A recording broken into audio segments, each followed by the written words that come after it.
Hi, I'm Randy Wooden, and welcome to another Inner Edge Library series. This time talking to baby boomers and dealing with that difficult question of tell me about yourself. And it's certainly something that you've heard over the years, no doubt, and you're going to hear again. It's actually one of the most difficult questions going.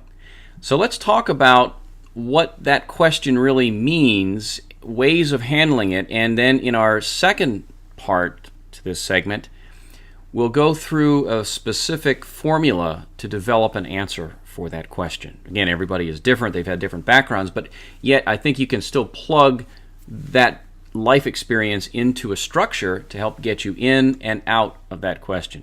So first off, when you're asked that question, and here again, as a baby boomer, in most times when I talk to baby boomers, they also have been an employer, and they have asked that question. And I try to get feedback from them. What is it really going for? What are you looking for? And again, everybody's different. And perhaps you would have a different opinion from this. But by and large, what I hear, and certainly I would agree with it, is that the interview, it's a dialogue, and certainly it's a conversation. And just as they're assessing you, you're assessing them. And early on, it's not critical the content. It's more critical how they're coming across.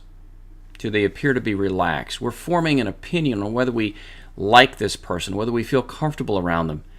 We'll get to what this person can bring to the table in terms of specific skills and accomplishments and achievements, but right now, I just want to hear them talk. I want to see how they respond. I may be picturing them in front of my customers, or perhaps in front of my co-workers, my employees.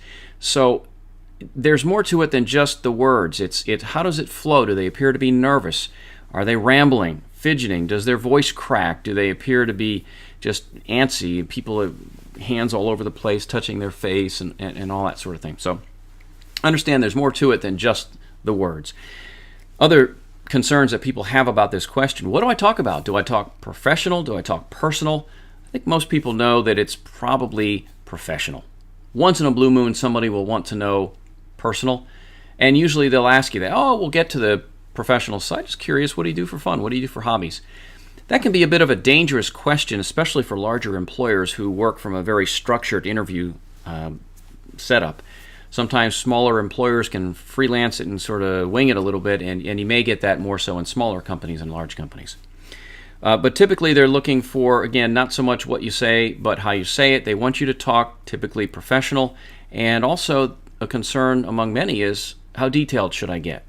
And here again, long answer, not necessarily a good thing right now.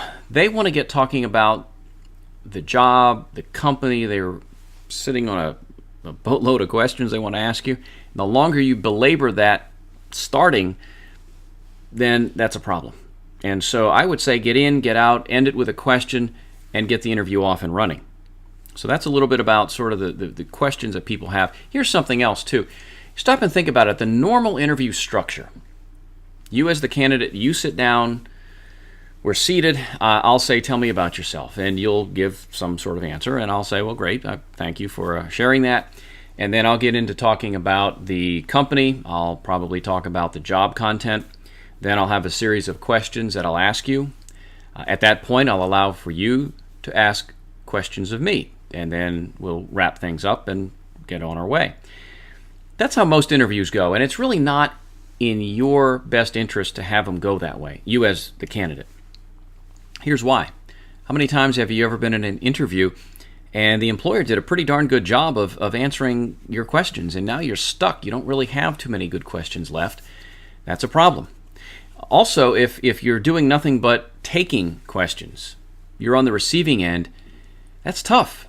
You have to think a lot. You don't have a breather. There's no time to sort of sit back and relax.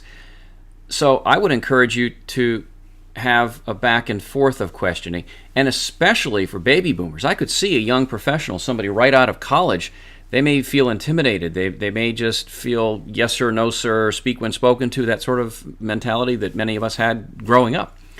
But age-wise, you are a peer with this person.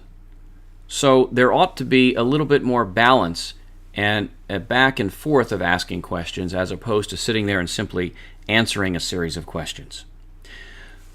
We'll talk about now this acronym for handling the Tell Me About Yourself question, and in our next segment, we'll actually walk through step by step what all these mean. But the acronym is GEESE, G-E-E-S-E. It stands for greeting, education, experience, your skills or achievements, and finally an employer question. And in our next segment, we'll cover that in detail. But that's going to wrap it up for this in our Edge Library series, talking with baby boomers and dealing with that difficult question of tell me about yourself. I'm Randy Wooden. Thanks for watching.